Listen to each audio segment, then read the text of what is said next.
मांगे पूरी करो, हमारी मांगे पूरी करो।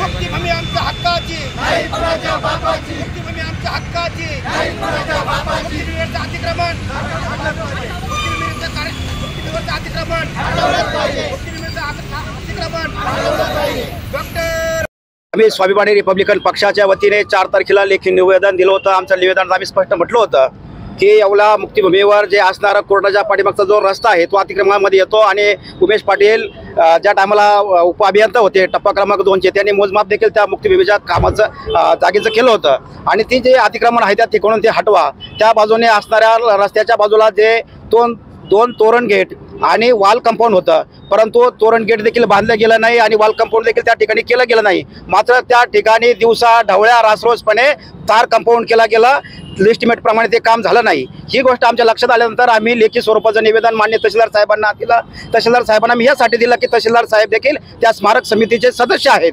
आम्हाला वाटलं होतं ते जरा लक्ष घालतील, परंतु त्याने तसं केलं नाही आणि मात्र आपल्या वर्तमानपत्रातून आपल्या मीडियाच्या माध्यमातून आमच्या बातम्या ह्या प्रसिद्ध झाल्या, आमची मागणी प्रसिद्ध झाली आणि माननीय आपल्या मतदारसंघाचे भाग्यविधाते भुजबळ साहेब यांनी मुंबईला तातडीने बैठक घेतली आणि त्यांनी अधिकाऱ्यांना सूचना देखील केल्या होत्या की त्या ठिकाणी असणारा जे काय अतिक्रमणाचा मुद्दा आहे तो हटवा आणि त्या ठिकाणी एस्टिमेट प्रमाणे वॉल कंपाऊंड आणि तोरण गेट हे त्वरित त्या ठिकाणी काम चालू करा।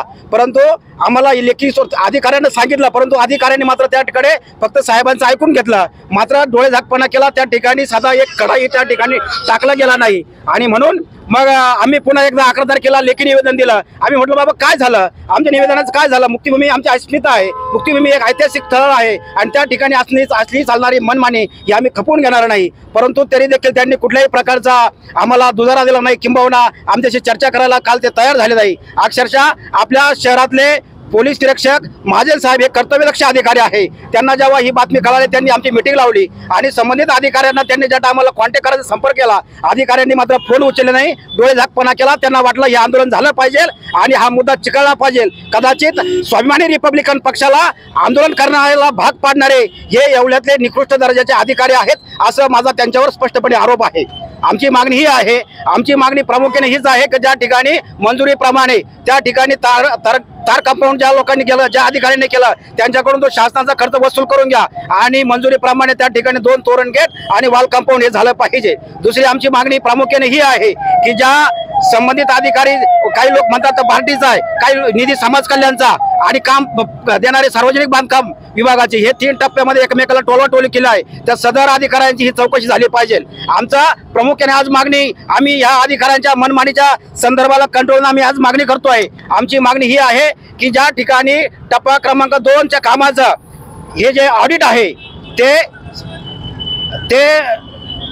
एका सामाजिक न्याय विभागाच्या मार्फत त्याचा ऑडिट त्रस्त व्यक्तीकडे त्या ठिकाणी ते झालं पाहिजे, ही देखील आम्ही आज मागणी करतो। कारण त्यातून सगळा भ्रष्टाचार किंवा अधिकाऱ्यांची मनमानी ही बाहेर येणार आहे।